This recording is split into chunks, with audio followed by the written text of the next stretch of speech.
Hey everybody, welcome back. My name is Andrew Robinson and I am a recovering audiophile, and welcome to my channel. If you are new here, we talk about hi-fi topics, affordable and high-end audio, but we just try and have fun, and we come at everything with as open a mind and as objective as possible, which brings me to today's video. I have to come clean with you guys. There has been a method to the madness of the videos that have come out in recent weeks. And the reason for this is because I ultimately wanted to get to this point, or this video, which is going to be diving into what exactly does money buy you in hi-fi.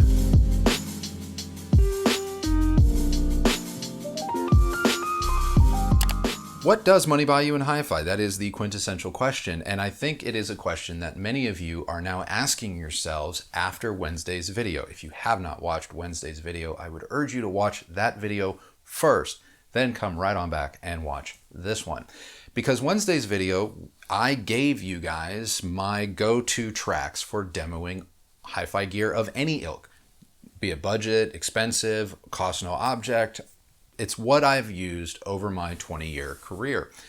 And a lot of you liked that video, so thank you very much. But a lot of you liked that video, took those tracks, went home into your own systems, or were already home, and put those tracks on your system and came away either surprised, shocked, and some of you maybe even questioning things just a little bit. In fact, a number of you commented in the comments of that video saying, hey, I don't pretend to have some big high-end, super fancy or an expensive system, and I heard everything that you described, so what exactly would I get by spending more money? And that was not necessarily my intention for that particular video, but that was one of the takeaways that I knew some of you were going to have and that we were going to have to address on this channel because, well, frankly, money doesn't buy performance. It doesn't. No, not in the way I think many people think it does. In many respects, money buys a lot of things, especially in hi-fi. So this video does not exist to poo-poo all over high-end audio, and it is not to put down those who may have very esoteric or expensive systems. There is room for everyone.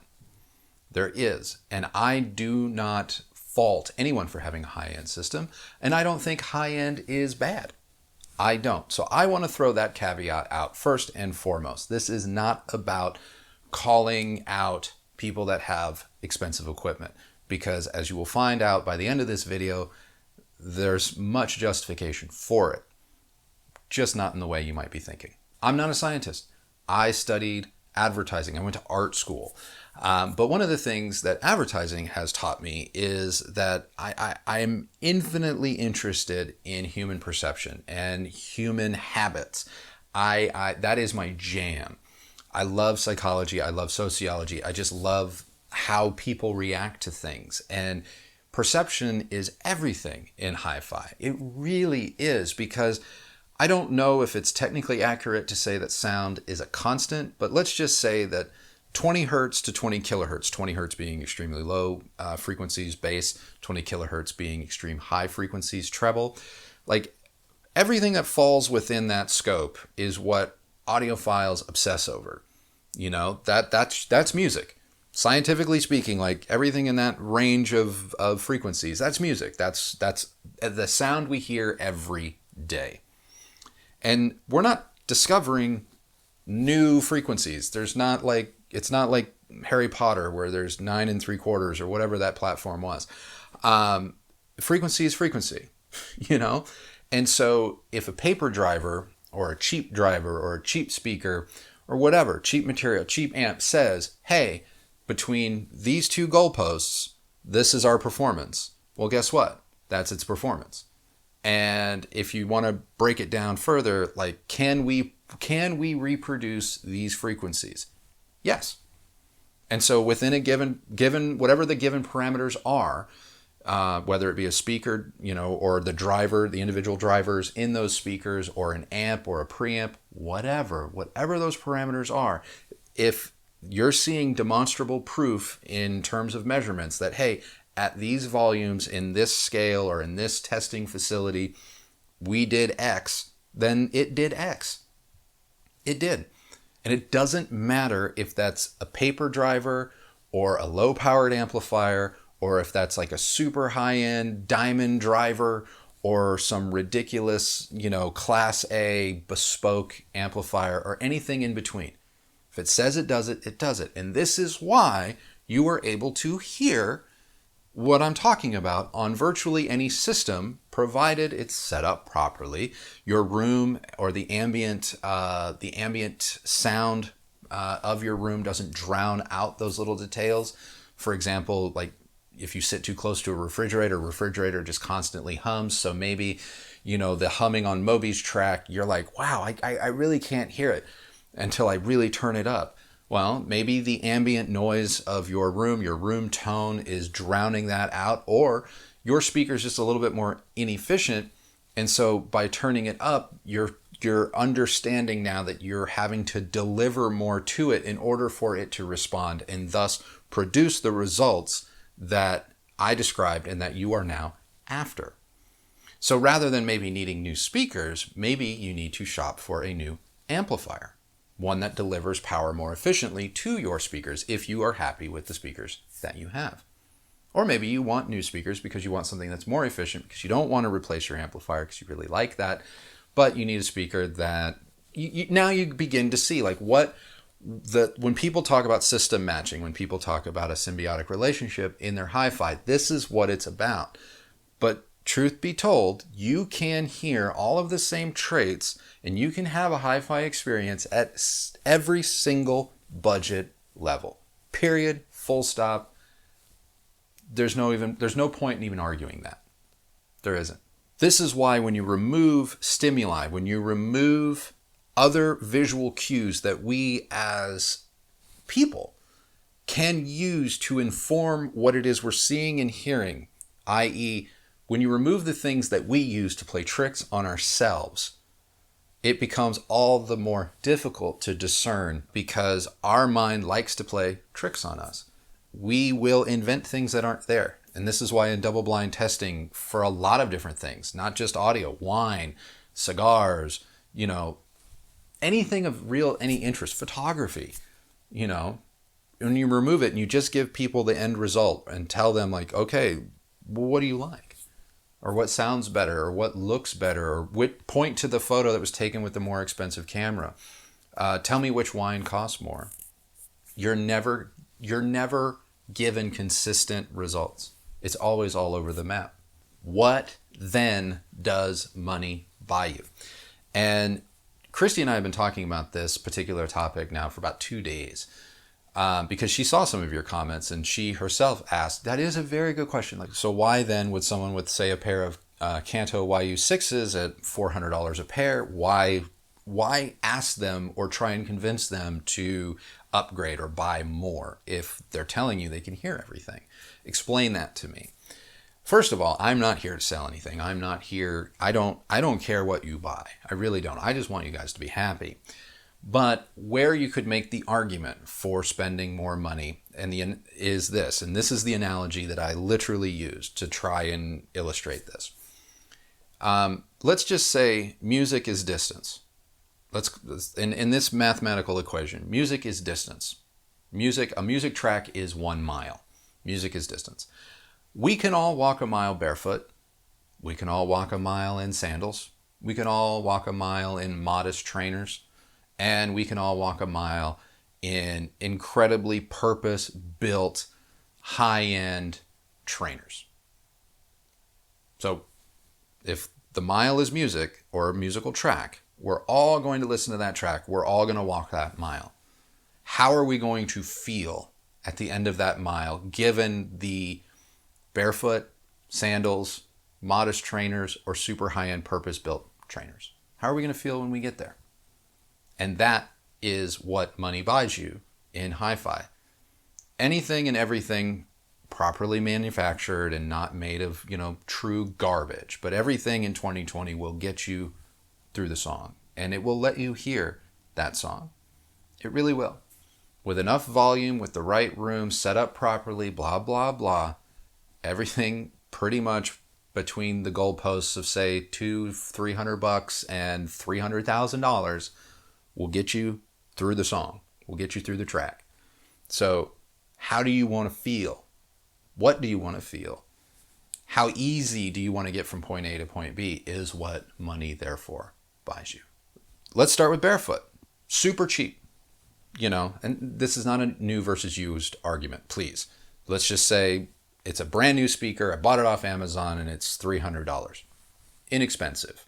I don't want to use the word cheap, inexpensive. All money is important to somebody. So inexpensive compared to whatever. So that's our barefoot analogy. Still got there. I've stepped on a few rocks here or there. It didn't have as easy a time of it, but we got there. We got there and we enjoyed it and we're glad we did it. Now, I have super expensive trainers in this example. We're talking $500 Nikes or something ridiculous that claims that I'm going to walk on a cloud. I may get there and want more. I may get to the end and want more. I may get there and having never broken a sweat, going, that was a mile? I didn't even know. I didn't even realize that was a mile. Hell, let's do 2, 3, 4. That's high end. That's high end audio. And when we're talking about like that ease, it's just, again, better design, better materials, better construction, better attention to those little details that make getting from point A to point B more efficient, easier, thus allowing all of these little traits that we were calling out in the music to become more apparent more easily. Make sense?